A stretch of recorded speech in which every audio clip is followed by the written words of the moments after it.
Notorious Gav asks, can you ask Ken his thoughts on David Arquette and why his wrestling movie was a great redemption story arc? Have you seen You Can't I'm in Kill it. David Arquette? I'm in Oh, it. so you are. Yes, you are. I'm the final boss.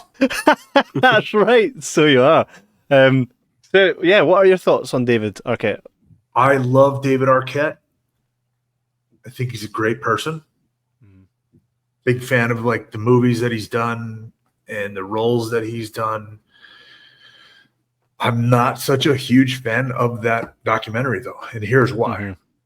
Mm-hmm. And there's a couple things. So I wish I had done our thing differently, and I wasn't really so. First of all, the whole synopsis behind the movie, the whole reason why he did that movie in the first place, was sort of a redemption, right? He's regarded as being part of the worst decision ever made in wrestling history. In getting, like, Yeah.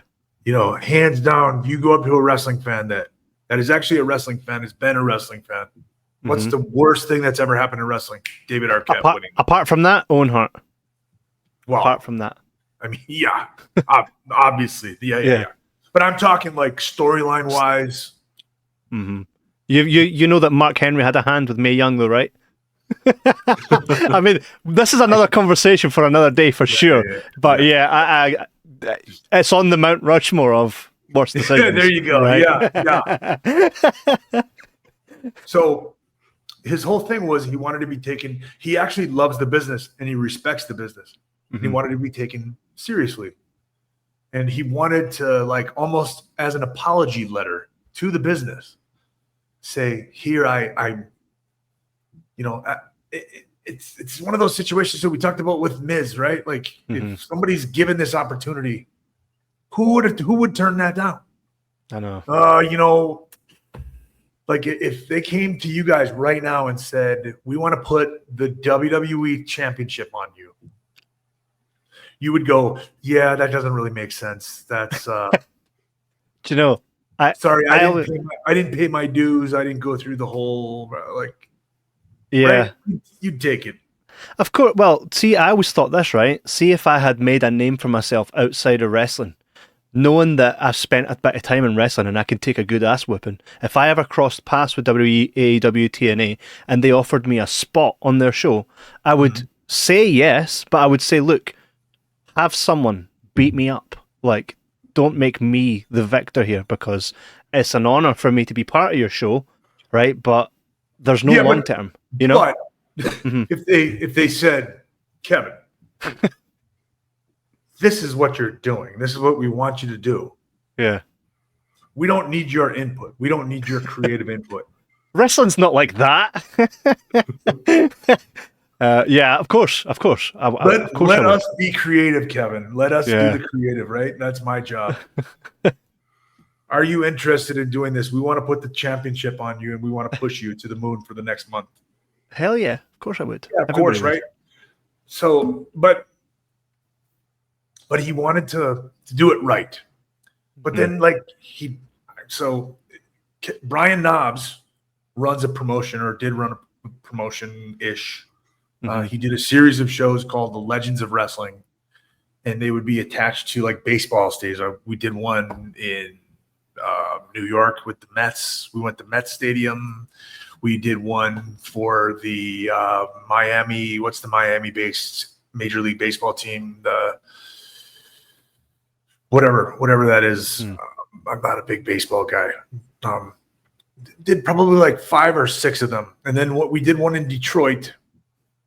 And it was a big Legends of Wrestling show. And David Arquette had a run-in with Sags the year before. They got in a fight at the bar or something like that, right? And Sags was like, I guess he was going around recording stuff. And Sags is like, what are you doing? Like, you can't fucking record in here. Like, yeah. She's old school. You know, you don't just like show up. And so like they had a thing, and then they talked it out, and Knobs offered him, hey, I'll let you wrestle on my show. And he told him, I'm doing this documentary. And so Knobs said, I'll let you wrestle Mr. Anderson. Yeah. And but he said when Knobs presented it to me, he was like, you're gonna go over on him, like he's not gonna do much to you. You just kick his ass and then beat him. That's it. He's old school too. So then we did all this filming on the day. We filmed all this stuff. They're asking me questions about him, and I'm obviously healing on him. I'm saying he's ridiculous.